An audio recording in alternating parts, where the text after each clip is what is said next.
I wanted to ask you, Tony, when you I saw that video you did with the Dolby Atmos mixing person. I forgot his name. Rob When you McKenzie. Oh yes, Rob McKenzie. That was with Michael as well and Scott Krix. wait, so when you were there, obviously the movie's already been out. Like, what did they show you while you were there? Like, how did they mix the stuff? Were they really active in their height channel placement and all that? Like, what was your takeaway from that? Well, I guess Michael can probably answer it better than myself, but I mean, I was just in awe of being in because Furiosa is one of my favorite movies. Like, Yeah, I it's just awesome. love the LFE in that movie. I demo with that on Kaleidescape all the time, and I got to say, actually seeing the interview with Rob and hearing his feedback, it just gives you another dimension when you rewatch the movie because all the little things that he said, like he said that if you remember, Mike, he was saying that George Miller was like very pedantic about audio. So he would just have dozens of microphones and he'd put them everywhere. He'd put them under the cars. He'd put them like inside the cabins. He'd put them everywhere so that he could just capture every detail and then be able to sort of enhance it in. And obviously, like Mike, you probably take over, but he was showing us in real time how they pan the sound around. That was like it was incredible. Yeah, he was mixing a movie when Scott and I went in. We went in the day before, and he was mixing a movie which we weren't allowed to discuss or talk about or anything like that. I'm not sure it's even out yet, but he was more showing us just how he could mix like the Foley and then the music and then the dialogue, and he'd pull those streams in and out, and all of a sudden everyone would be silent, and you'd just hear these noises, and then all of a sudden you just pull the dialogue up, and all you hear was people talking, and just like how he could just adjust all of that was just, like, to me, to someone who just sees the final product where everything sounds great and put together, and really made me think, oh wow, they've literally spent hundreds of hours putting all these things together. But yeah, there wasn't a lot of Atmos sort of mixing in that. We were focusing on other things, but the next day when Tony was there, he brought up Furiosa, and I think he grabbed an object and was just moving it inside the Dolby tool and renderer all around and overhead and spinning it around just with the mouse, and it was just incredible. Yeah, it was very cool. So do you think that, because I know we have an issue like when Disney, when they do their mixes and stuff, do you think that that's just so a lot of people say that the reason why we get some of these mediocre mixes is because they're trying to cater to the soundbar, you know, because how many of us actually in the real world have a home theater? It's probably like 1%. Do you think It's that more that's than an you think, issue? Jordan. Honestly, that's growing. There's And more that's good. people. Yeah, I heard during COVID it spiked since COVID. But I'm Mm. just curious what your thoughts are on having experienced that. Do you think it's the way that the people are mixing the movies, or is it just, do you think it's they're trying to cater so that everybody has, you know, I It's guess a a good decent question. experience? Yeah, I think there's a certain level, and I think in the interview he actually says like they had that really big commercial cinema mixing studio where he would do the theatrical mix, and then they'll generally move that to their more residential um, closed mix sort of area. So we're looking at that. They're actually like kitting that out with all our speakers as well, where they'll do the residential mix. And he did say that they do have to look at the dynamic range of that. Not everyone's going to be able to. Play the SPL that the theatrical mix might have designed in. City just released a new white paper on SPL and reference, and what does that mean from commercial cinema to home as well. So that's a really good read if anyone wants to download and read that.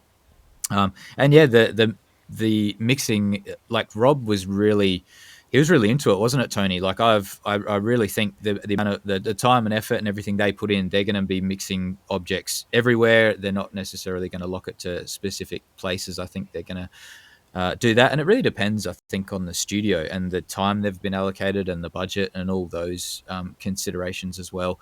And mixing studios are very.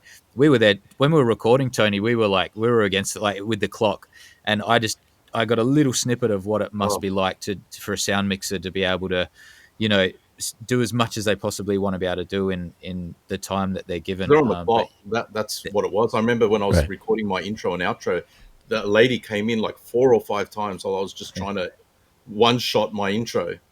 So yeah, time is money. I think yeah, Jordan, from my perspective and sort of listening to what others have said as well, it's a lot to do with the cost of running the studio, because they don't just port the cinema mix into the resi. They have a totally different mix for the resi, and I think they obviously don't invest as much money into that in terms of because of manpower to actually go in and mix everything. Like the Disney stuff they bake in, like Ready Player One. Mike and I have looked on the Trinnov, and you can see just the expanding and contracting on the channels rather than objects moving around. Yep. So I think money. there's I reckon money. there's pros and cons to you know, mixing stuff to the listener level bed or the 712 bed that you get within Atmos, and then moving the objects around from there. So like Ready Player One generally keeps that pretty static, but you know, sometimes that's the best. A lot of people reckon that's one of the best mixes they've heard. So they can be good. I think one of the things is that when people are mixing for cinema, there's that standard of, you know, it's at 105 dB peaks as reference levels. But then when it goes down to the residential mix, there's not necessarily a reference point there. It could be a bit more or a bit less. So sometimes on these mixes, then like I guess some of the Disney mixes, you really got to turn it up. I think, you know, an extra 8 or so dB to be able to sort of like get to that.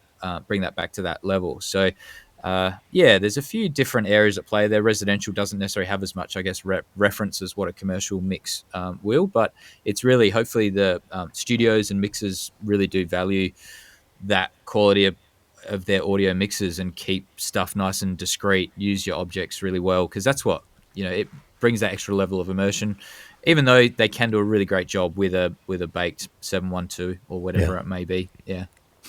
And I think too, like what you were saying, and even you know, Tony, I agree with you about money and time as well, because and that's the one that I remember that was the quickest. Fall Guy, when that came out in the theater, I had that on Kaleidescape 2 weeks, like I think it was 15 days later. So I don't know when they actually start working on the home release, but I'm like, is that really enough time to do a proper mix that's going to sound, you know, similar to what it does in the theater? So I think it's multiple factors, but yeah, I'm sure they don't spend as much, they're not investing as much time or much money into that completely separate mix, because, you know, like I said, you know, even though the home theater is growing, most people don't have the setups that, you know, we do. Well, they have two different rooms. That's, I think, the thing Michael was saying is they were building, because I got to see it, they were building an actual second room just to mix residential mixes, like or Blu-ray mixes.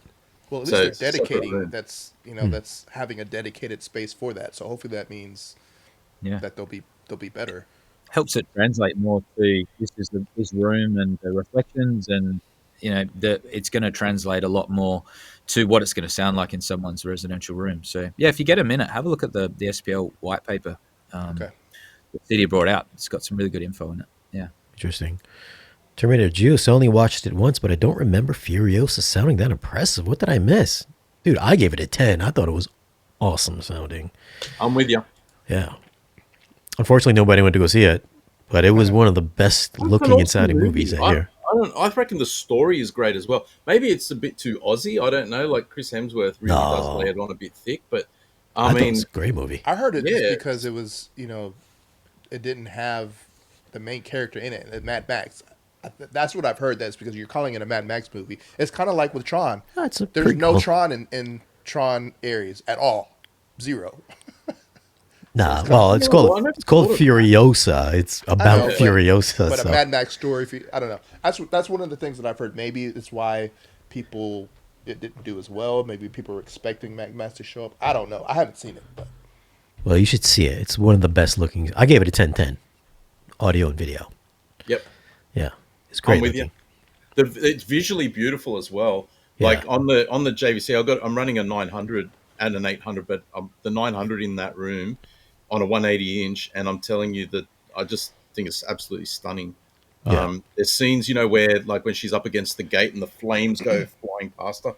Yep. Like it's just absolutely amazing, and the sound when they're doing that big run, you know, where they're being chased through, and you know, she goes underneath and puts the big skull on the radiator. That scene there is so much LFE in there, a lot of bass. So the demo worthy for sure.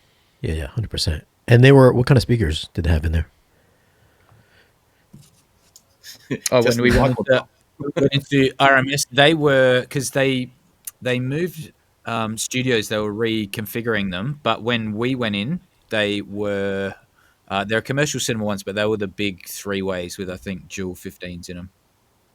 Oh, gotcha. And there was 48 of them. If you look at the Well, not thumbnail of on my video, channels, yeah. Like they had, they were the main screen ones, and then a lot more around the place. Yeah.